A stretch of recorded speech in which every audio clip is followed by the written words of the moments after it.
Welcome. I'm Adam Thick, and I'm here tonight with the crew over at Minivan Musician. And Yo, Hello. we got In Mike an and Danielle. undisclosed location. yeah, an undisclosed location. Huh. And I've had the pleasure of being on their podcast in the past many times. And tonight, though, I'm going to interview them about a situation that they've become embroiled in over the past few months. This all started back months ago during the Hurricane Helene natural disaster. But that's a whole other topic. Yeah. Um, and Putting quotes. Right. air quotes. But they're in North Carolina, and that's where this whole thing, ground zero, where this all began.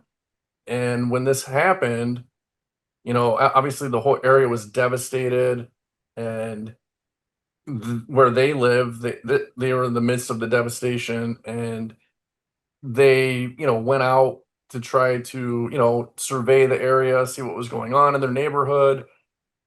And in the midst of all that, they were talking to people, they were meeting people, talking to people, trying to help people. And in the midst of all this, they started noticing things, seeing things, Yeah, and at some point they saw something that didn't add up, wasn't making sense. that's And, exactly right. Yeah. Yeah. and Yeah, we so you had all these hubs pop up. That people lost their ability to get anywhere. There'd be a guy in, I guess you could call it a neighborhood, whatever, Yeah. who would go get supplies for everyone or whatever the case may be. But there were these hubs that had food. There's no electricity in some place for a very long time. So like, Yeah. No internet for a while. yeah, non-perishables, things like that. And at one point, very early in, most of the smaller hubs were forced to close. Yeah, a lot of them. They were what it came down to is they were at places like volunteer fire departments and things like that, and the state had some say so on that. They closed down, and that did cause extra desperation for people because sometimes you're very far from anything anyway in this Mhm. region, and there there was no communication. Even here, we live in like a pretty populated town, Yeah. and I didn't have any cell phone service at all for 2.5 weeks, Yeah. almost three You could weeks. maybe get a little service in the Walmart parking lot. That was it. Everyone would go sit there and try to use their phones Yeah, and and get gas. half the dang town didn't have electricity for a very long time. So Hmm.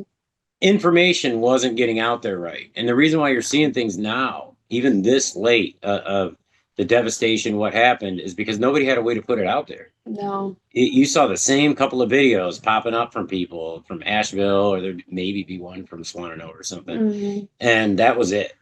Nobody understood quite how big of an area was affected, how badly it was affected, um, and what it caused, like the ripple effect it caused. So, anyways, the hubs, a lot of them closed down, but of course, there were some that obviously got bigger and stuff, Yeah. in order to take up for that. Um, you find that some are opportunistic in nature. There's a lot to take advantage of in some of these situations. A lot of new people rolling in here too out of Oh yeah, nowhere. Just, yeah, oh, the hurricane happened, and then all of a sudden there's all these people here that want to help. And don't mind you, a lot of them were here to actually help. oh yeah, And they did. And I mean, we thank God for those people that came from all over the country to help because that was all we had. We people. yeah. Um, That's we right. weren't getting any help from anywhere else. Yeah, there came a lot of people that also were, sneaking in that were not who they said they were, or Right. just kind of very opportunistic, like you said, and just kind of out for a different motive than being here to actually help people. Yeah, So we started hearing whispers and stuff like that. And the other thing that popped up, in addition to the hubs, and sometimes they're one and the same, was you probably heard about people living in tents oh in yeah. Western North Carolina. mhm. And so that we were actually covering a little bit the disaster, and just pictures, videos showing people what it did, even in places that weren't thought to have been devastated by it, Hmm. and showing what was being repaired, what wasn't, things like that. And so we came across a guy's video online. I had seen him covering. He was one of the only guys covering it. Like I said, there Yeah. wasn't a lot out there, Oh, even for the first, couple months. So, anyways, he was an independent guy that was covering the stuff, and he was explaining why the death totals and stuff like that weren't. He'd been out there talking to people and that were professionals and showing why the death totals weren't making sense and things like Mhm. that, and explaining what demort was, the what is it, the something or other mortician, yeah. I don't know. You learn so much in these situations that some of it, the details, is. But anyways, so it's kind of like, all right, this guy's out there, Yeah, he seemed like he was out there just doing the same type of stuff we were doing. and you are appreciative that Yeah. somebody's even out there doing it. Absolutely. And because the country didn't really know, you wanted people to know what was happening, Hmm. and somebody was out there doing it, so you kind of automatically had a little trust for this individual. Right. But then it's interesting. This came about somewhat because of Mike, our mutual friend, or he had given to the charity she worked for, and he was talking about giving to these tent cities he heard about. He was outraged at the fact that you didn't really hear about this in mainstream And media. that people were still living in tents months and months and months later. So he asked about it, and I told him, "Yeah, man, there's documentation of it online and stuff like that. Just look on YouTube." So he looked on there, and he found his thumbnail showed kind of a tent city, I guess you could call it. And the title was "People Are Living in Tents in Post Helene." Explodes in That's North it. Carolina. Homelessness explodes in Western North Carolina due to Hurricane Helene, and then it showed all these tents. And then there was another one that said something along the lines of, "Yes, people are living in tents in North Carolina." Right. So he went to watch that video. He got about 90 seconds into it. He learned that it was not a Helene camp, that it was just general homeless people, drug addicts, things like that. That kind of hit me the wrong way. The false advertising just didn't sit well because we will get attacked for saying that it wasn't Helene victims, it was people, just regular homeless people. That we're not saying that, and we never said that in like a derogatory or bad way. It's like, if you want to help homeless people, we're all for it, but just don't false advertise what you're Right. doing. And I'll So try if not to get into the weeds of this particular place and what it is that we're documenting.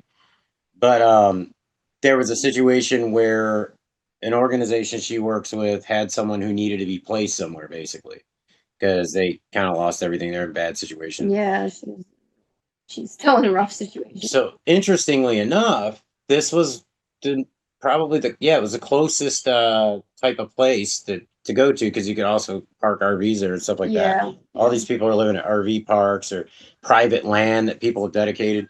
So we were actually on our way there, and it was kind of like our kind of our spidey senses were Yeah. confirmed, because there was like a little scandal online that was kind of like about this place.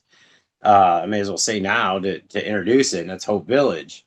That they got evicted, and there's a big dramatic video about SWAT teams being there and things like that, and people hate the homeless and all this and that. And they blamed a local business in kind of an us versus them type of way, which will probably come up later. And basically just said that this place hated the homeless and did this to them. Yeah. When in actuality, the eviction notice says that the person running this told the campground owner that it was Helene victims who were there, and that she came to him, I don't know, a few weeks into it or something, and said, "Can I have some just regular homeless people here? They may or may not have records, that sort of thing." And he said, "Absolutely not." She was asking retroactively, She did it anyway. and she, can you tell us continued. can you tell us who the principal people involved at the very root of this are, so that we can kind of like focus on, you know what I'm saying, like the main villains in this Yeah. drama, because Absolutely. Yeah, the woman who actually runs Sisters in Christ Hope Village, is named Debbie or Deanna Briscoe, depending on what she wants to go by that day. Or Sisk. She's got a lot of last Yeah, names. Debbie Briscoe Sisk. She has literally 6 last names, I believe it is. Been married lots of times, and that may come into the conversation about the type of people who, I don't know, we'll see. But and it's her and her husband Ronnie, Nice Sisk. who's an ex-con and all that. And hey, nothing against ex-cons, you know what I mean? So maybe kind of portrays it as a success story and things like that. And who's documenting it is a guy named Girl channel on YouTube.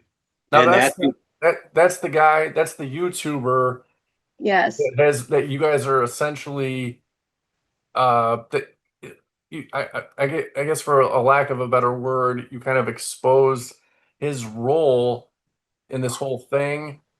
Yeah. And then my understanding is, because I've seen some of your videos documenting this progression of events, and I haven't been able to watch all of them, but I've seen pieces of several of them, and I've got enough of an the gist of it basically.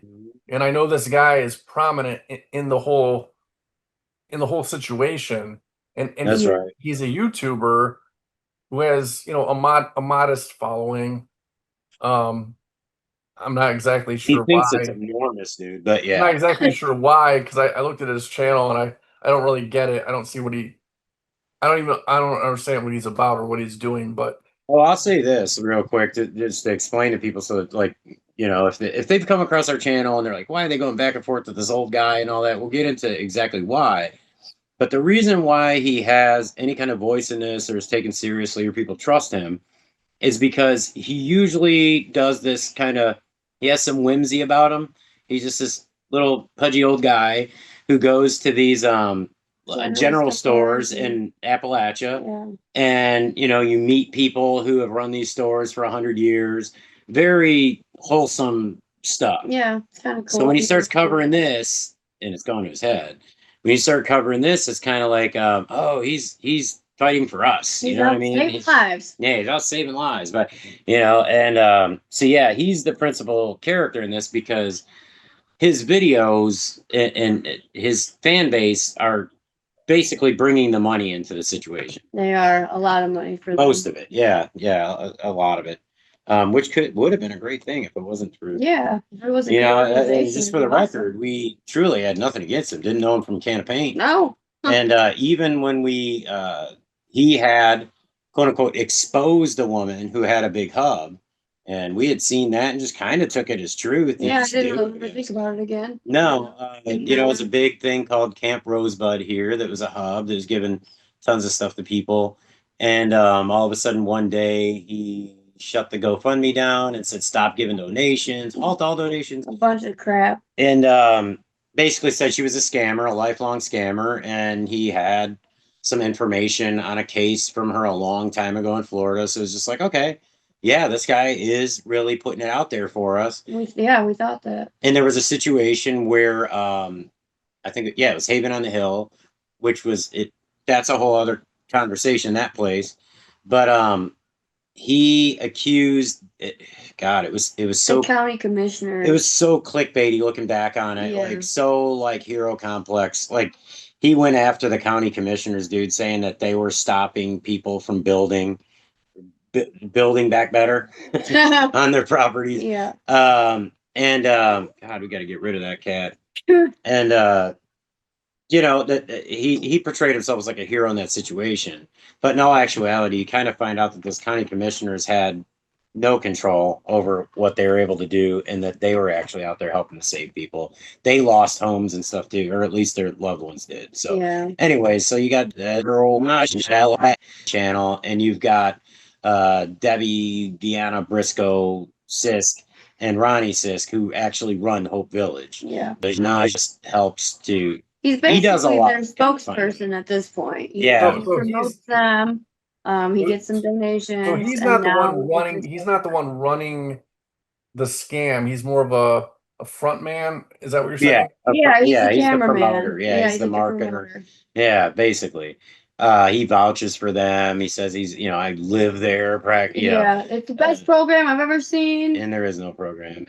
But yeah, he's basically vouches for it, makes them look good. Now they got their own channel. He keeps bragging about how great they're doing on that channel. How jealous we Oh must God, be. it's ridiculous. That'll be a different video, dude. But it's So insane. the fact that this, I mean, because you're what you guys are doing is totally different from what he does. I mean, you guys are in two totally separate lanes. That's Yeah, what I keep saying. totally Two totally separate. separate We're not lanes. even trying to do this full time like him. Like No. he left his business or job or whatever and decided to be a YouTuber full time. That like we aren't doing that. We want to do that one day, but only in a very, very particular type of way, and we won't do it Yeah, half-assed. and I'll there's just say it like specific that. topics and stuff that we Yeah, like we're not that are not competing with like him in we any were way. before. No, You know, yeah, we of live course in our not. But it's just odd that somebody, what he's trying to, what he's been doing, and what you guys are doing. Like I said, it's in two different genres, different ball games, whatever. Yeah. Yeah, And so there's got to be a reason why he's so agitated, so riled up, so upset that he's attacking you, your channel, you personally. yeah, From my understanding, it's gotten to a point where he's elevated this where they're making threats against you, not yeah. just your channel, but against No, your against our children. In your real life, family, yeah. and that's what I'm trying to get at is like why. I mean, how does a YouTuber and a guy like that who has a wholesome channel start trying to, you know, be, act like a hard ass and go after other people that, are It's a just trying true power trip. It's very strange. If you saw the way he communicates, which I will be putting some of that out there, it's a real power trip.